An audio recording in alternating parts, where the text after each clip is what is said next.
ஆண்டவரும் இரட்சகருமாக இயேசு கிறிஸ்துவின் இனிய நாமத்தில் உங்கள் யாவருக்கும் அன்பின் வாழ்த்துக்களை தெரிவித்துக் கொள்கிறேன். அருமையான தெய்வ பிள்ளைகளே, புதிய நாள், புதிய நம்பிக்கை, new day, new hope daily devotion மூலமாய் இந்த நாளில் கூட உங்களை சந்திப்பதில் நான் மிகுந்த மகிழ்ச்சி அடைகிறேன். அல்லேலூயா.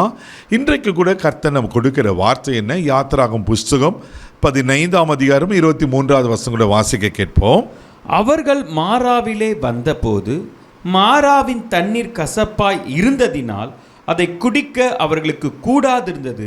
அதனால் அவ்விடத்திற்கு மாரா என்று பெயரிடப்பட்டது. ஹல்லேலூயா. இங்கே ஒரு அற்புதமான ஒரு சம்பவத்தை நாம் பார்க்கிறோம். தெய்வ பிள்ளைகளே, இஸ்ரவேல் ஜனங்கள் ஏறக்குறைய 430 ஆண்டுகள் எகிப்தில் அடிமைகளாக இருக்கிறாங்க. கர்த்தர் அங்கே கூக்குரலை கேட்டு மோசையை கொண்டு அவர்களை விடுவித்து தன்னுடைய அற்புதமான கைவல்லமையை காண்பித்து ஆண்டவர் பெரிய காரியங்களை செய்கிற நாம் அறிந்திருக்கிறோம். இப்போ இது இஸ்ரவேல் ஜனங்கள் விடுதலையாக்கப்பட்டு வருகிறாங்க.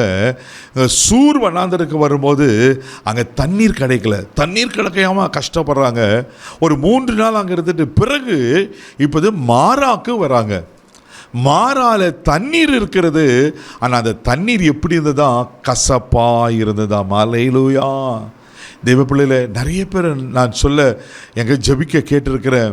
பிரதர், என் வாழ்க்கையே கசப்பாக இருக்குது, நல்ல குடும்பம் இருக்குது, திருமணம் ஆகிருக்கு, பிள்ளைங்க இருக்காங்க, சம்பாத்தியம் இருக்குது, ஆனால் வாழ்க்கையில் ஒரு கசப்பான அனுபவங்கள் நிறைய வாழ்க்கை கசந்து போயிருக்கு பிரதர். ஒருவேளை உங்கள் வாழ்க்கை கூட அப்படி காணப்படுகிறதா? இங்கே தண்ணீர் இருக்குது, ஆனால் தண்ணீர் எப்படி இருக்குன்னா கசப்பாக இருக்கா. ஹல்லேலூயா. இப்போது மோசைகளை ஜனங்களாக முறுமுறுக்கிறாங்க, மோசைக்கு விரோதமான காரியங்களை பேசுகிறாங்க. என்ன செய்வதுன்னு தெரியல. அப்போ தான் மோசே கர்த்தரை நோக்கி பார்ப்பார். அதை யாத்திராகமம் 15ஆம் அதிகாரம் 25வது வசனம் கூட நான் வாசிக்க கேட்போம். மோசே கர்த்தரை நோக்கி கூப்பிட்டான். அப்பொழுது கர்த்தர் மோசேக்கு ஒரு மரத்தை காண்பித்தார்.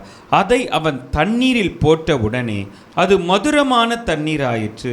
அவர் அங்கே அவர்களுக்கு ஒரு நியமத்தையும் ஒரு நியாயத்தையும் கட்டளையிட்டு அங்கே அவர்களை சோதித்து. ஹல்லேலூயா. பாருங்க, இப்போ மோசே கர்த்தரை நோக்கி விண்ணப்பம் பண்ணணும்னா இப்போ கர்த்தர் என்ன தெரியுமா செய்கிறாரு? ஒரு மரத்தை காண்பிக்கிறார்.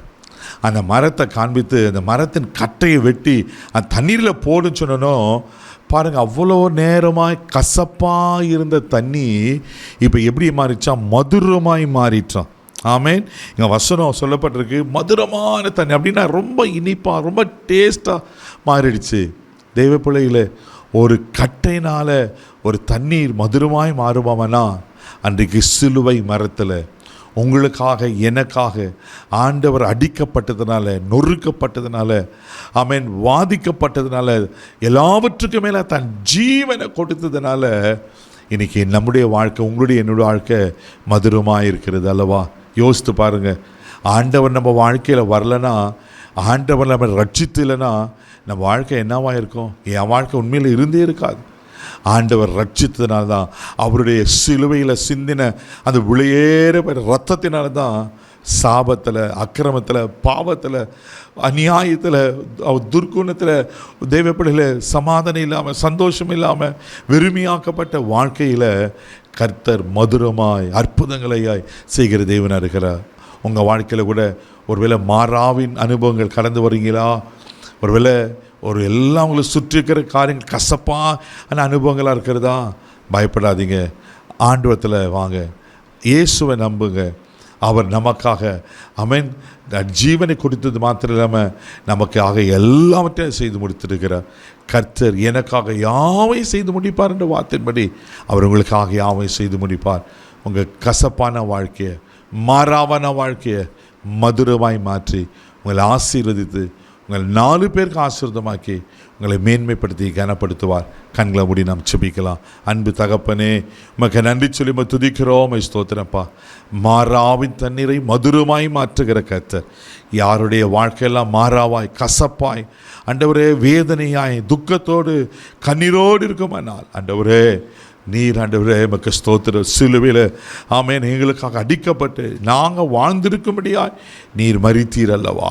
ஆண்டவரே, ஒரு அற்புதமான வாழ்வை, ஒரு மகிழ்ச்சியான, ஆண்டவரே இனிமையான மதுரமான வாழ்வை இவளுக்கு தரும்படியான சோமிக்கிறப்பா.